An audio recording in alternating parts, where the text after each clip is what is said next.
Aujourd'hui, on reprend le sac à dos et on continue l'exploration des religions du monde. On va aller voir du côté des croyances les moins médiatisées qui rassemblent quand même des millions d'adeptes. Et vous allez voir, certaines sont anciennes et mystérieuses et d'autres elles sont nées plus récemment et toutes ont des rites fascinants. J'ai dû faire des choix comme pour la première vidéo que vous pouvez aller voir juste ici. Allez, on décolle du côté du Vietnam avec une religion qui est pas très vieille parce qu'elle date de 1926. Elle s'appelle le Caodaïsme. Et en fait, c'est un mélange unique entre plusieurs grandes religions. Dedans, on va y retrouver du bouddhisme, du taoïsme, du confucianisme, de l'hindouisme, le christianisme et même l'islam.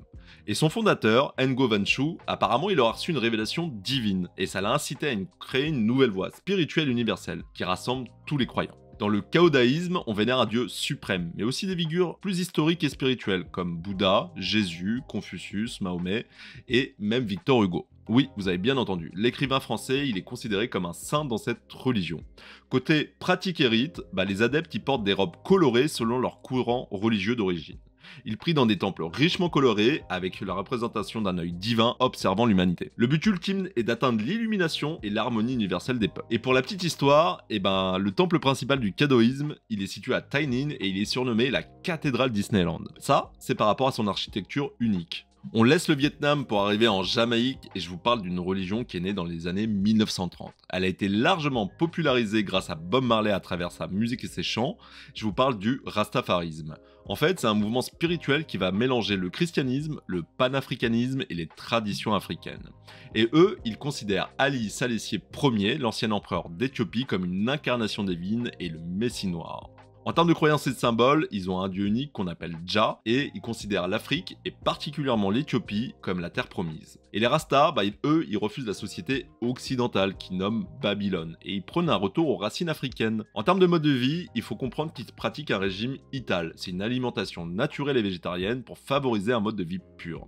Et le cannabis, qu'ils appellent ganja, elle est utilisée comme un sacrement pour atteindre un état de méditation et de connexion spirituelle. En termes de dreadlock, parce qu'on les associe souvent à ça, en fait, ça va symboliser la force spirituelle et ça fait une référence au vœu biblique de ne pas se couper les cheveux. Et contrairement aux idées reçues, tous les Rastas ils fument pas de cannabis. On retourne du côté de l'Asie, mais plus particulièrement au Japon, dans la préfecture de Nara, pour rencontrer une religion fondée en 1838, le Tenrikyo. Ça a été fondé par une femme, Nakayama Miki, qui, après une révélation divine, elle affirme être la porte-parole du dieu Tenri Ono Mikoto. C'est le seigneur de la sagesse céleste. Elle enseigne que la joie, c'est la clé du bonheur. Et contrairement aux grandes religions, le Tenrikyo, il ne parle ni de punition divine, ni de vie après la mort dans un autre royaume. C'est une religion bienveillante. En termes de croyance, ils pensent que l'humain c'est le centre de tout et qu'il doit mener une vie joyeuse et harmonieuse. L'entraide et la bienveillance, c'est essentiel. Et leur dieu, il veut que les humains y vivent en harmonie comme une grande famille. Côté pratique, on pratique un pèlerinage de la ville sacrée de Tenri où est situé le sanctuaire construit à la mort de Miki, le Yosato Meguri.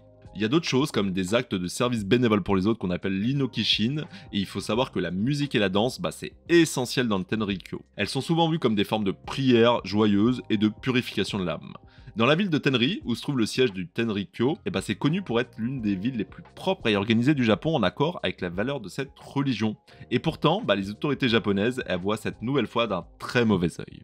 Côté Moyen-Orient, on se retrouve au Kurdistan à la rencontre du yazdanisme. Ça va trouver ses racines notamment dans les traditions zoroastriennes, sumériennes et babyloniennes. On pense que ça a été fondé au XIe siècle sous l'influence de Cheikh Hadi ibn Muzaffir. C'est un mythique réformateur spirituel kurde.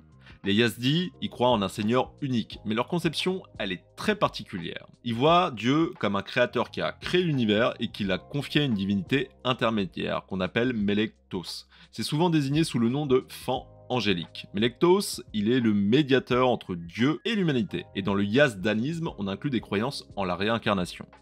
Ils ont un temple de foi, le sanctuaire de Lalish. La prière, c'est une partie essentielle et ça inclut des chants liturgiques, des danses spirituelles et des rites de purification. L'idée en gros, c'est le développement spirituel, l'amélioration en continu et une connexion forte avec Melektos. Leur foi, elle est souvent mal comprise et ça a entraîné des persécutions et des massacres. C'est tout pour aujourd'hui, n'hésitez pas à me mettre dans les commentaires ce qui vous a plu ou surpris dans la vidéo. On se retrouve bientôt, n'hésitez pas à